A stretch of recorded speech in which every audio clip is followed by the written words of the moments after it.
this UDA ODM marriage has got very little effect.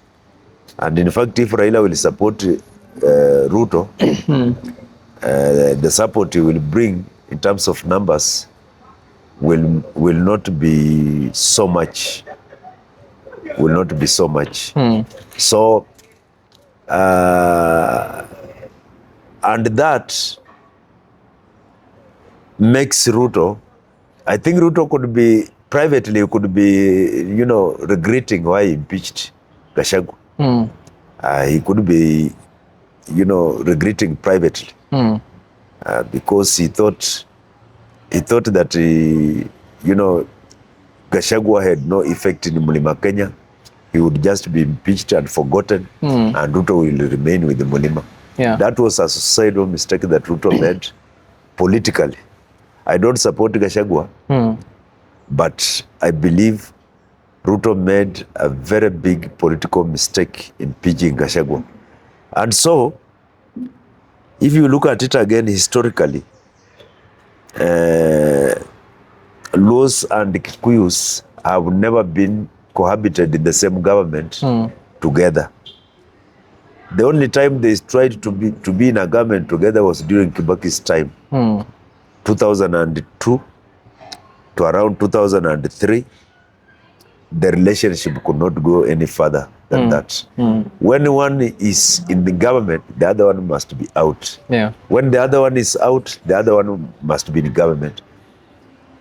Right now, I can tell you for sure, if ODM leaves the government right now and Ruto approaches Mulima, you will see anything is possible in politics. You will see Mulima people warming up to him again. By Ruto, sorry for cutting short, by Ruto, maybe if he'll approach Mulima again, and now it's like Mulima, the kingpin is Rigathi Gachagua, are you saying that now there's a possibility of him working together with Rigathi Gachagua? Anything is possible in our politics. Anything is possible in our politics. Rigathi Gachagua and Raila cannot be together. Yeah. If Raila is inside, Rigathi Gachagua should be out. If Rigathi Gachagua is inside, so what I'm saying, if Raila leaves the government today and Ruto approaches Rigathi Gachagua with a deal, you will see it is possible. You will see them coming back together again. It is very, very possible. Very possible. Yeah, very possible. And maybe because you said a lot of people who are Raila supporters are now not supporting him because he joined Ruto's government, especially at a time when they were crying for justice against the regime. So do you think the wrong move was Raila joining Ruto at that time, or when people are crying for justice? Yes. Or do you think the Raila has lost his support because he just joined Ruto's government and their ideals don't match? I think the timing of Raila joining Ruto, it was very wrong timing. When Ruto had become very unpopular countrywide, when there was, abductions, murders, bloodshed, and so on, that timing was very wrong. I think it is his democratic right. It is Raila's democratic right to support whoever he wants. But if you ask me, and many other Kenyans will tell you, the timing was wrong because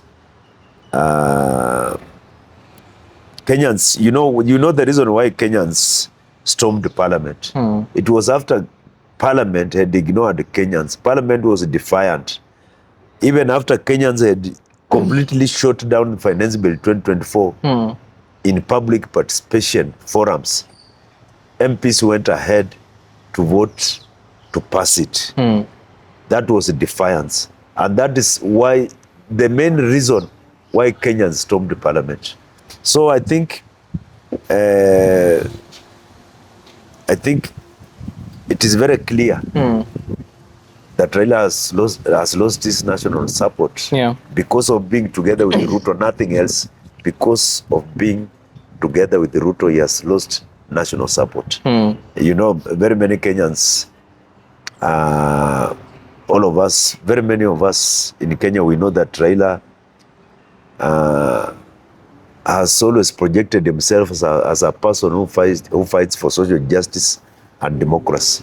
So many were shocked that Raila is joined the government and is comfortable and is happy inside the government, while there were a lot of injustices going on in the country. So on that basis, Raila lost a lot of support. Yes. Yeah. And how different now does it make the handshake between UDA and ODM, that is between Raila and Ruto? Because during Uhuru's time, the handshake happened in the second term. Yes. But now this one, the handshake has happened in the first term. Yes. Will William Ruto be able to contain Raila Odinga, even if, let's say, he supports him towards 2027 and even they clinch another second term in office? Are you seeing a situation whereby Ruto will be able to accommodate Raila even past 2027 if at all they make the government of the day? And Raila being ODM? I think the President Ruto, I think he will, if anything happens and he gets another term, he gets re-elected with the support of Raila, I think at that point, he will do away with Raila, knowing that now he doesn't need anybody's support because will be his last term. So I think the situation is that President Ruto is in a situation where he must bank on Raila and continue persuading Raila to support him until 2027, so that he can go with Raila to the elections of 2027. But now the challenge is that there is a national euphoria against President Ruto. And President Ruto's hope was that bringing Raila would help, lower that national euphoria or help kill that national euphoria against him. So, and it has not helped so much. In fact, Raila had to confess by himself when he said, we really need to have dialogue. Raila held dialogue. You remember the NADCO dialogue at Bomas? That one was Raila's dialogue. And now, after the Gen Z demonstrations, he was advising the country that we need to have dialogue. Why? Because the dialogue that was held at Bomas, the NADCO thing did not work. It did not help. Even Raila himself having a handshake with Ruto, it did not help. That's why Raila was saying we need to have another dialogue. He called it conclave dialogue. It was actually a confession by Raila that it is now beyond him. It is now beyond him. Raila is the one who used to control the opposition. When he says we demonstrate on the streets, we go. When he says it's over, we finish. And now there is a generation in this country that cannot be managed by a handshake. When they are demonstrating, you cannot do a handshake to end their demonstrations. I mean, it is a generation that is leaderless. Yeah. A handshake cannot manage them. So that is the situation that Ruto and Raila are in right now. Yes.